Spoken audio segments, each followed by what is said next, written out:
বাসায় জায়গা নমাজ পড়ে আর আলি দোয়া করে। আমি যতক্ষণ বাসায় না ফিরছি ও ঘুমায় না, ভাতও খায় না। টার্গেট করে ওর মা যখন থাকবে না, যখন অফিসে থাকবে, তখন তাকে নষ্ট করার একটা টার্গেট করতে পারে। ওর চোখে দেখেন পানি আছে, ও কাঁদতেছে অনবরত আসার পর থেকেই।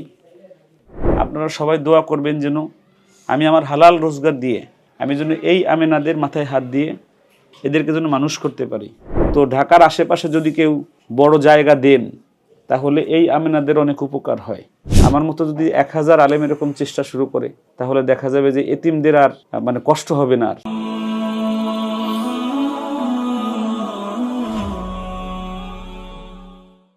আমি এতিম হয়ে কাঁদি না কেন, তোমরা বলতে পারো। এতিম হয়ে কাঁদি না কেন, তোমরা বলতে পারো। এতিম ছিলেন আমার নবী, এতিম আমিও। এতিম ছিলেন আমার নবী, এতিম আমিও। আসসালামু আলাইকুম ওয়া রাহমাতুল্লাহি ওয়া বারাকাতুহু। নিশ্চয়ই সবাই ভালো আছেন। আমরা অনেক ভালো আছি। আর রায়হান পরিবার 2026 সাল আজকে আর রায়হান পরিবার আবার 300 মানুষ বেড়ে গিয়েছে এ পরিবারে, অর্থাৎ 2800 মানুষ হয়ে গিয়েছে। 2800 ছাত্রছাত্রী অলরেডি হয়ে গিয়েছে এবছর। আমাদের নতুন 300 প্রায় 300-র উপরে ভর্তি নিয়েছি। আমাদের হিফজ বিভাগের সিট শেষ হয়ে গিয়েছে আলহামদুলিল্লাহ। আমার হাতে একটি চিঠি দেখতেছেন। এই চিঠিটি লিখেছে এই মেয়েটা। ওর চোখে দেখেন পানি আছে, ও কাঁদতেছে অনবরত আসার পর থেকেই। তো আমি একটু চিঠিটা পড়ি আগে, আমি আগে পড়ছি, তারপরে মনে হলো যে ওর কথাগুলো আপনাদের সাথে শেয়ার করি। গজল, সব কিছুর মালিক আল্লাহ। সত্যি কি সে লেখছে? সত্যি তুমি লেখছো? আবু রায়হান ভাই, তুমি আমায় নিয়ে যাও, ওই মাদ্রাসায় আছে সোনার মদিনা। ওই মাদ্রাসায় জাউল লাইগা, ও হলো সিলেটে আর কি, এই জন্য জাউল লাগছে। জাউল লাইগা মন কান্দে, যাইতে পারি না অর্থ অভাবে।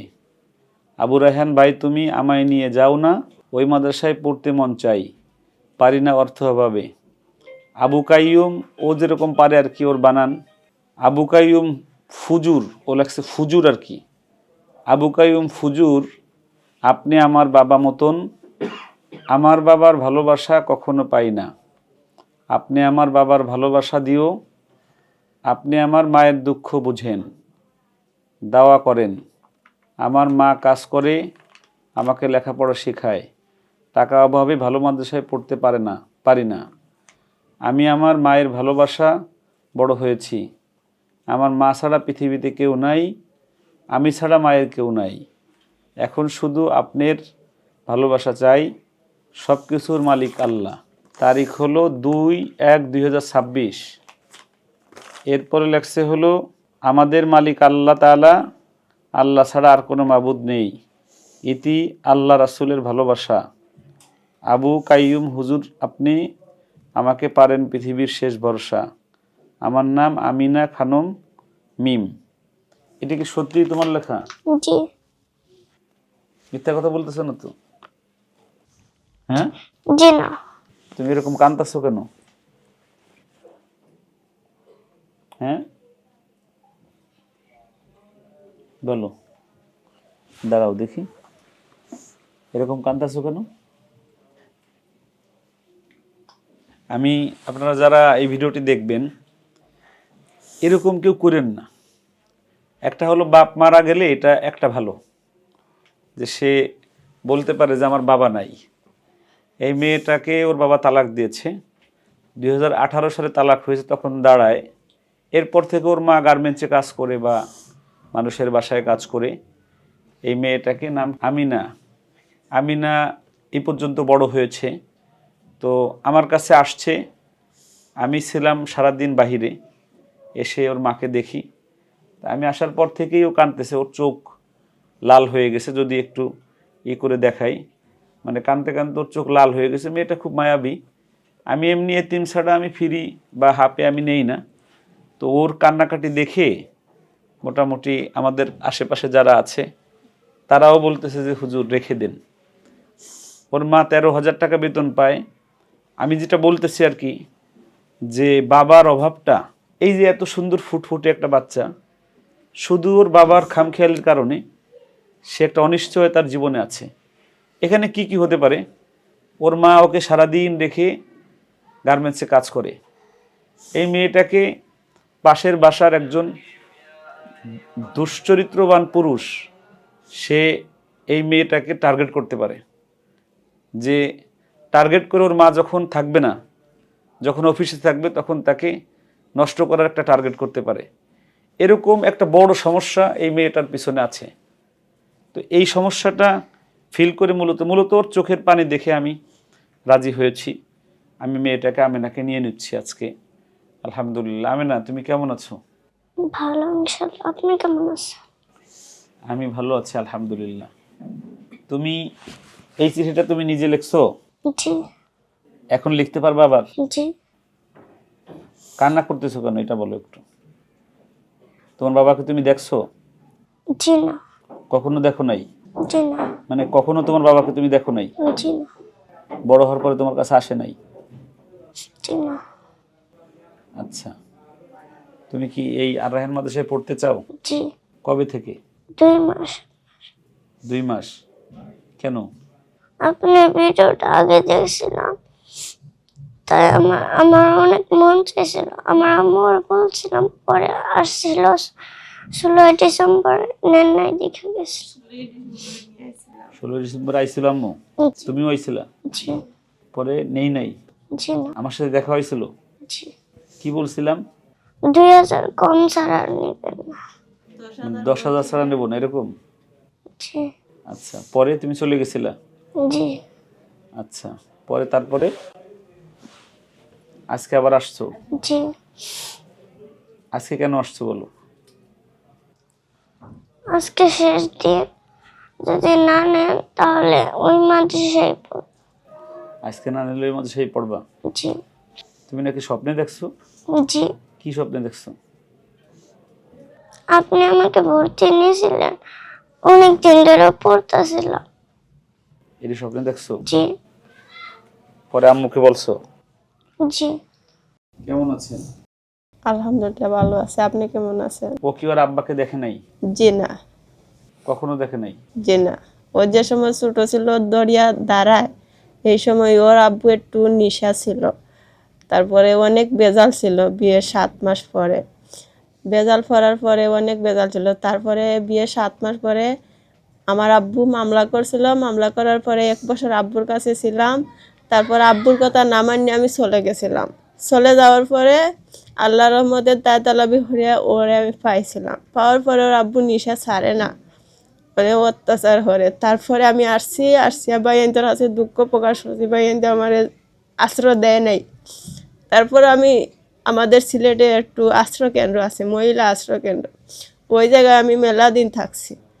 থাকার পরে এবার দেখি আমি ডিভোর্স কাগজ ওই জায়গার অফিসের স্যার হলে ম্যাডাম হলে বলছে যে তুমি যখন একবার আইয়া গেছো তারপর বার আর যাইও না, ওই জায়গায় তাহো। আমি ওই আশ্রয় কেন্দ্রতে আমি 6 মাস থাকছি। 6 মাস থাকার পরে আমি সেলাইয়ের কাজ শিখছি ওই জায়গায়। বাদে তারপর চিন্তা করলাম আমি খাইয়া মেয়েটা বড় করতে পারবো, আর কিছু করতে পারবো না। তারপর ওই জায়গাতে আমি বের হয়ে আমি বাসা বাড়ির কাজ করছি, সেলাইয়ের কাজ করছি, মেয়েরে একটু একটু করে বড় করছি। তারপরে যে ঢাকা শহরের গার্মেন্টসের সন্ধান পাইলাম। তারপরে গার্মেন্টসও 2022 সালে আসছে। মেয়েরে রাখি আইছিলাম। আমার একটা বৃদ্ধ একটা মা আছে, আর ছোটো একটা বোন আছে, আর প্রতিবন্ধী একটা ভাই আছে। বাদিকে মাঝে ছোটো বোনের বিয়ে হয়ে গেছে। তারপর ওই জায়গায় আর দেখার কেউ নেই। আমার মা সিধা, পরে মাদ্রাসায় দেওয়ারও লোক নেই। তারপর আমার কাছে নিয়ে আসি, আর না ওই জায়গায় একটা ছোটো একটা মাদ্রাসায় দিছি। মাদ্রাসার বেতন হয়েছে গিয়া 1500, ফুজুরের কাছে চাইয়া উইয়া 1000 টাকা। সকাল 8টায় দিয়ে যায়, লাঞ্চে খাওয়াইয়া পরে আবার দিয়ে যায়। রাত্রে ও একা একা বাসায় থেকে মাদ্রাসা থেকে বাসায় যায়। আমার 2 বছর ধরে আপনার ভিডিও দেখতেছে, ভালো হয়েছে, টাকার সমর্থন নাই, আমি কেমনে যাব। তারপর 16ই ডিসেম্বর আসছি। আমার মতন আরও 3-4 জন আছে, বাদেগে আমি ওসব আপনার কাছে বলি নাই, শুনিয়া তারপর আমি গেছি। আজকে শেষ ভরসা মার ওরে কইতাছি, মা যদি দেশও কার কাছে তুমি পাঠাইয়া কোনো ভরসা নাই। এত তুই মেয়ে মানুষ, আমার বই এটাই অফিসে গিয়ে আমি শান্তি পাই না। সবসময় তোর কাছে আমার মন থাকে আল্লাহ আমার সন্তানে কি করে না করে এটা নিয়ে। ও বাসায় জায়গা নমাজ পড়ে আর আলি দোয়া করে। আমি যতক্ষণ বাসায় না ফিরছি ও ঘুমায় না, ভাতও খায় না। এখন বর্তমানে তুষকা গার্মেন্টসও চাকরি নিয়েছি, 13,500 টাকা বেতন। সকাল 7:20 আমি বার হই, তখন আমি যাইতে পারি না জামন লাইগা। দুপুরে টিফিন নিয়ে যাই, ও দুপুরে লাঞ্চের টাইমে ভাতই খায় না। যেমন ফাঁক করি তো আসি এমনি থাকে ভাত। রাত্রে গিয়ে যদি ভাত খাস না, আমার ভালো লাগে না, একা একা ভাত হয় না। তাই জন্য এখন ওর জন্য আমি হয়েছি চাকরি ছাড়িয়া দিব। কাজে যদি গার্মেন্টস পাই তাহলে করবো, আনালে করবো না। ওর না খাইয়া থাকে বুঝু, আমি যদি না খাই। ওরে যদি 10টা টাকা দেয়, 1 বছর ধরে ওই ব্যাংকটা ও খুব জমাইতেছে। একটা বছর ধরে 10 টাকা দেয়, ঢুকায় আর 10 টাকা খায়। কোনোদিন 20 টাকাও রাখিয়া দেয় ওই ব্যাংকের মাঝে। এই ব্যাংকে যে কেন জমা করে? আমার খুব শখ, বড় ইয়া অনেক বড় ডাক্তার হইতে চায়। বিনা চিকিৎসায় মানুষের চিকিৎসা করতে চায় বিনা টাকা। হাফিজার লাইনে পড়বো। ওই মাদ্রাসা দিছি 4 মাসে মনে হয় 12 সিপারা পড়ছে কোরআন শরীফ। গুরুত্ব নাই সকালে, ওই রকম ছাত্রছাত্রী। হায় আল্লাহ, এমনি চোখের পানি তো আসলে সবারই আছে। তো আপনারা সবাই এই আমেনার জন্য দোয়া করবেন। আমি আসলে আমার জায়গা থেকে আমি কত জোগাড় করতে পারবো, আমি আমার জায়গা থেকে আমি চেষ্টা করতেছি। আমাদের গত 3 দিনে 23 জন বা 25 জন এতিম নেওয়া হয়েছে। গত 3 দিনে আমি নিয়েছি। আমি আপনারা জানেন পৃথিবীর কোনো মানুষের কাছ থেকে আমি কোনো জাকাতের টাকা এই এতিমদের লালন পালন করতে আমি নেই না। এমনকি আমি কোনো ফান্ড কালেকশন করি না, আমি বরং না করি। আমার মাদ্রাসায় এই যে আজকে আমেনাকে নিচ্ছি, তার জন্য পৃথিবীর কোনো মানুষের কাছে আমি হাত পাতবো না কখনো, ইনশাল্লাহ। আপনারা সবাই দোয়া করবেন যেন আমি আমার হালাল রোজগার দিয়ে আমি যেন এই আমেনাদের মাথায় হাত দিয়ে এদেরকে যেন মানুষ করতে পারি। আমি যে এতিমদের দায়িত্ব নিচ্ছি, আল্লাহ যেন তাদেরকে অনেক বড় হাফিজ আলেম বানায়। দুঃখজনক মাঝে মাঝে দেখা যায় যে এতিমদেরকে 3 বছর পড়ানোর পরে সে পড়া ছেড়ে দেয়। এখানে আমাদের করার কিছু থাকে না। তবে এই মেয়েগুলো আবার একদিক দিয়ে ভালো, ওরা নষ্ট হয় না, ওরা পড়ে। ছেলেরা নষ্ট হয়ে যায়। তোমাকে তো এখন নিয়ে নিচ্ছে, এখন তোমার কেমন লাগতেছে? ভালো লাগতেছে। এই ব্যাংকে কি টাকা গুছাইছো? দেখি কত টাকা হয়েছে।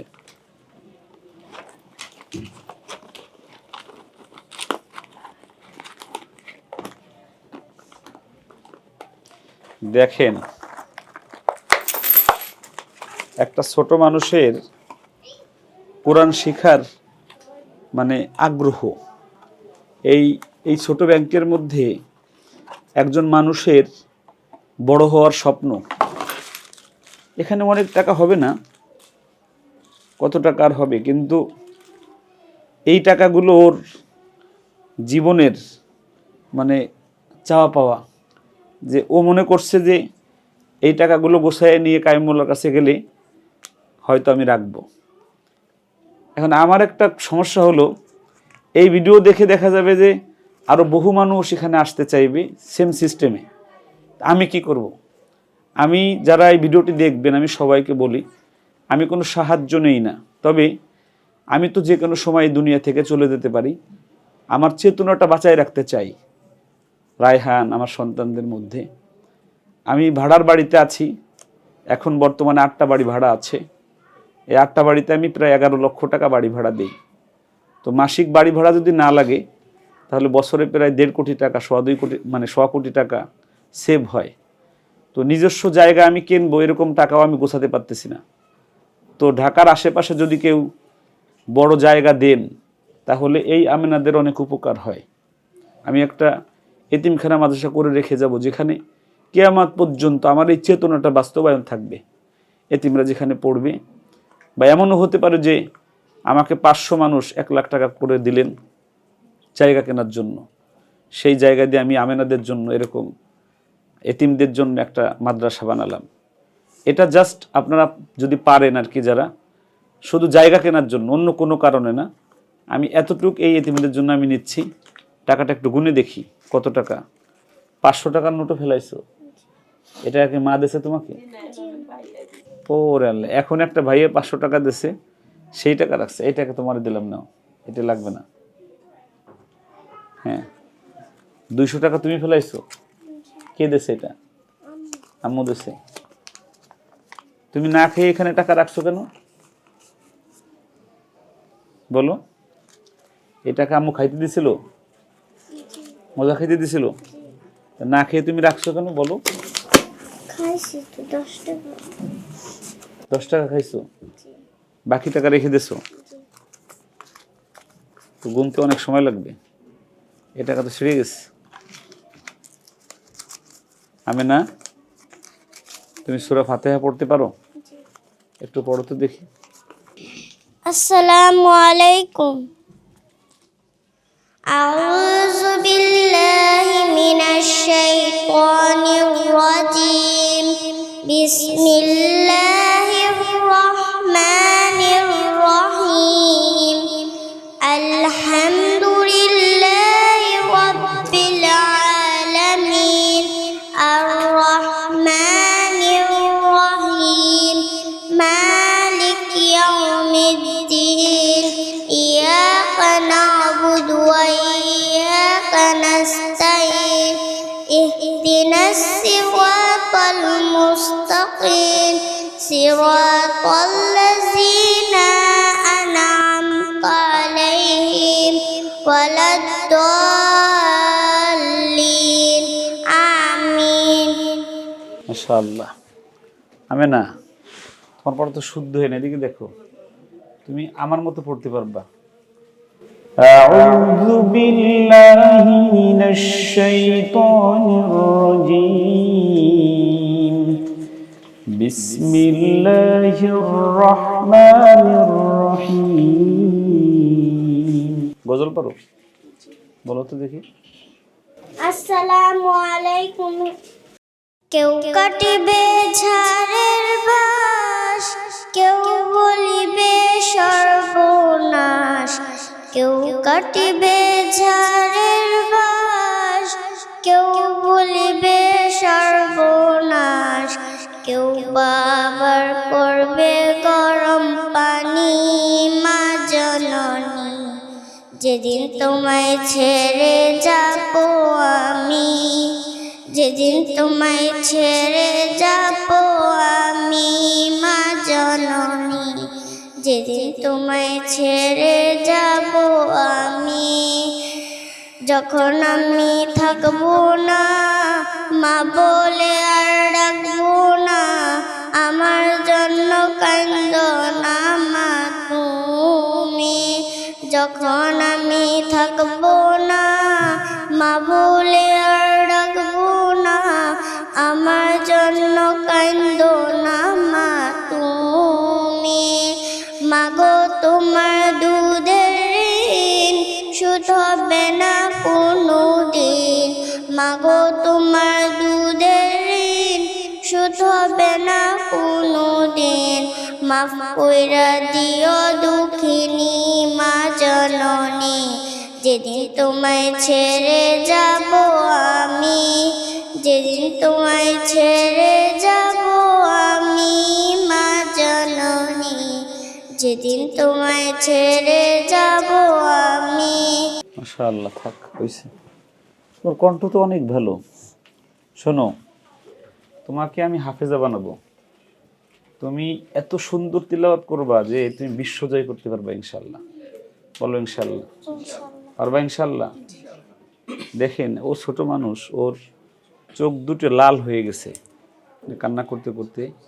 ও কিভাবে ফিল করে এই পড়াটাকে, অথচ আমাদের অনেকের সন্তান আছে, আমরা জোর করে পড়াতে পারি না। আর এই সন্তানটা খাইতে টাকা দিয়েছে, সেই টাকা গোছাইছে যে 2100 টাকা হয়েছে।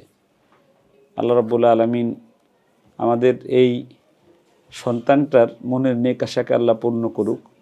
সবাই দোয়া দিবেন আল্লাহ যেন আমেনাদের মতো যে সন্তানগুলো এই পৃথিবীতে আছে, বাংলাদেশে আছে, তাদের জন্য যেন আমি যেমন এদের পাশে আছি, এরকম হাজার হাজার আব্দুল কাইয়ুম মোল্লা যেন তৈরি করে দেয়। আল্লাহ যেন এরকম হাজার হাজার আলেম তৈরি করে দেয়, যারা এরকম আমেনাদের দায়িত্ব নেবে। আমি যেমন এখন 125 এতিম লালন পালন করতেছি, আমার মতো যদি 1000 আলেম এরকম চেষ্টা শুরু করে, তাহলে দেখা যাবে যে এতিমদের আর মানে কষ্ট হবে না। আর আল্লাহ রাব্বুল আলামিন আর রায়হান পরিবারকে কিয়ামত পর্যন্ত কবুল করুক এতিমদের জন্য। আল্লাহুম্মা আমিন। সবাই ভালো থাকবেন, সুস্থ থাকবেন, নিরাপদে থাকবেন। আসসালামু আলাইকুম ওয়া রাহমাতুল্লাহি ওয়া বারাকাতুহু। আর রায়হান ইন্টারন্যাশনাল মাদ্রাসা একটি আন্তর্জাতিক কোরআনিক শিক্ষা মিশন।